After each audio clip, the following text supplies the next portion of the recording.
Friends, welcome to our channel. Let's discuss. Friends, today we are going to discuss about the social science of class 10th, and this chapter has been taken from your textbook of the geography and worksheet number 22. So आइए let's discuss.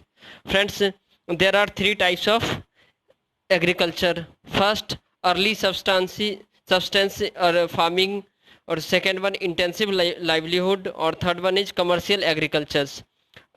तो early subsistence farming में जो क्या होता है दोस्तों, it is done on a small piece of land. ये छोटे पीस ऑफ लैंड पे पहले किया जाता है पुराने समय में जब एग्रीकल्चर हुआ करता था।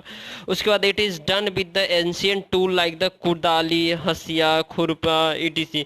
ये पुराने समय में जो टूल इक्विपमेंट हुआ करते थे जिससे खेती वगैरह की जाती थी, तो उसमें हसुआ हुआ करता था, खुरपी हुआ करता था।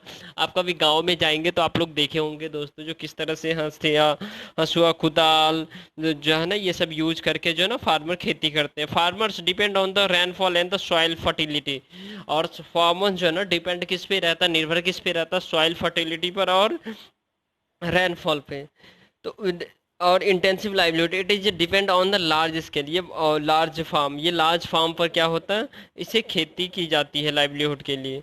ओके, सॉरी दोस्तों। Modern machines, high productivity seeds, chemical fertiliser and the pesticides are use in it. Modern machine, seeds जो है ना, फर्टिलाइजर्स, पेस्टिसाइड सब यूज किया जाता है इंटेंसिव लाइवलीहुड में। Canals and the tube wells are use for the irrigation. और canal, नलकूप वगैरह ये क्या किया जाता है, इसको खेती करने के लिए उपयोग में लाया जाता है। मोड और कमर्शियल एग्रीकल्चर, ये मॉडर्न सीड्स और pesticides and the commercial fertiliser are use. अर्थात ये दोस्तों कमर्शियल पर्पस के लिए ये खेती की जाती है, और इसमें मॉडर्न फर्टिलाइजर, सीड्स, पेस्टिसाइड्स ये सब यूज किया जाता है। Planting agriculture is a type of the commercial agriculture. जब हम प्लांटिंग एग्रीकल्चर करते हैं तो कमर्शियल होता है, जैसा कि आपने नर्सरी वगैरह देखा होगा। ठीक है। And single crop is sown on a large tract of the agriculture with the help of the large capital and workers। इसमें बहुत सारे वर्कर लगते हैं, लार्ज कैपिटल लगते हैं, और फिर ये मैक्सिमम अमाउंट में इसके प्लांटिंग की जाती है। इसके एग्जांपल है tea, coffee, rubber, sugar canes and bananas. ETC are the plantations agriculture. It is interface between the agriculture and industry. ये एग्रीकल्चर और इंडस्ट्री के बीच का क्या है दोस्तों, इंटरफेस है। अब है रबी क्रॉप, खरीफ फसल और जैद क्रॉप। ये तीनों में डिफरेंस है, आपने क्लास 8 में भी, साइंस में भी पढ़ा होगा जो है ना, रबी क्रॉप और खरीफ फसल क्रॉप। तो आइए इसे डिस्कस करते हैं। Rabi crop, there this crop is shown in the winter seasons between the October to December and harvest between the April and June. April और जून में हार्वेस्ट किया जाता है, और ये इसको उगाया कब जाता है, अक्टूबर टू दिसंबर में। ओके। और खरीफ फसल, kharif crop is sown in the different regions of the country with the arrival of the monsoon and the harvested in September to October. जैसे ही मानसून आता है तो इसको क्या किया जाता है, इसको उगाया जाता है, और मानसून सितंबर अक्टूबर में इसे क्या किया जाता है, काट लिया जाता है। ठीक है, मतलब इसे उगा करके जो है ना हार्वेस्ट कर लिया जाता है। It is sown in the summers between the rabi and crop फसल। और ये रबी और क्रॉप फसल के बीच का जो जायद फसल होता है दोस्तों। और इसके जो रबी फसल के एग्जांपल है, wheat, barley, grams, pea and mustard are the major rabi crop. Kharif crop का होता है rice, maize, jowar, bajra, arhar, moong, urad, cotton, jute, groundnut and the soybean, etc। Zaid crop में होता है मेलन, वाटरमेलन दोस्तों, cucumber, cucumber are the main zaid crop. And north and the north west states like Punjab में ये होता है rabi crop.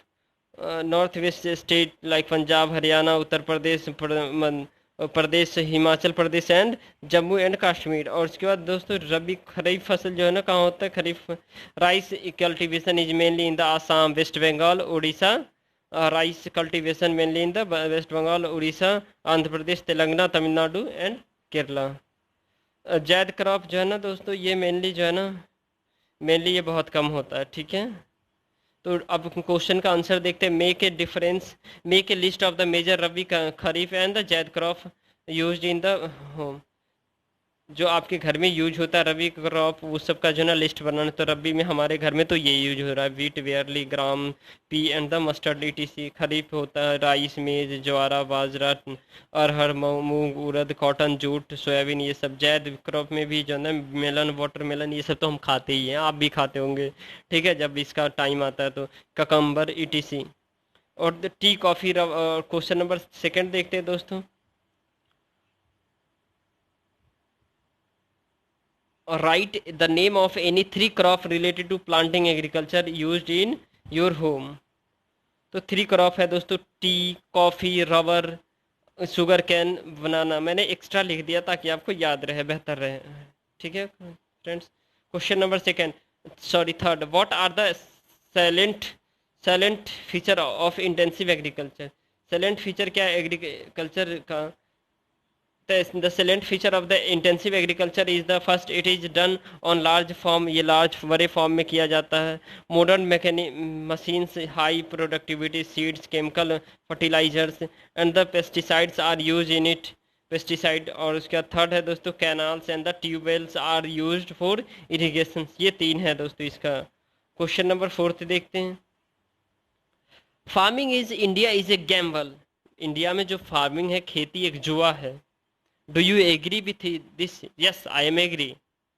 Give two reasons to support your answer. So I am agree and I have given you a reason. Farming in India is highly dependent on the monsoon and the and and can thus be called a gamble. With the agriculture being a important part of the economy, many men earn their the livelihood by the growing the crop.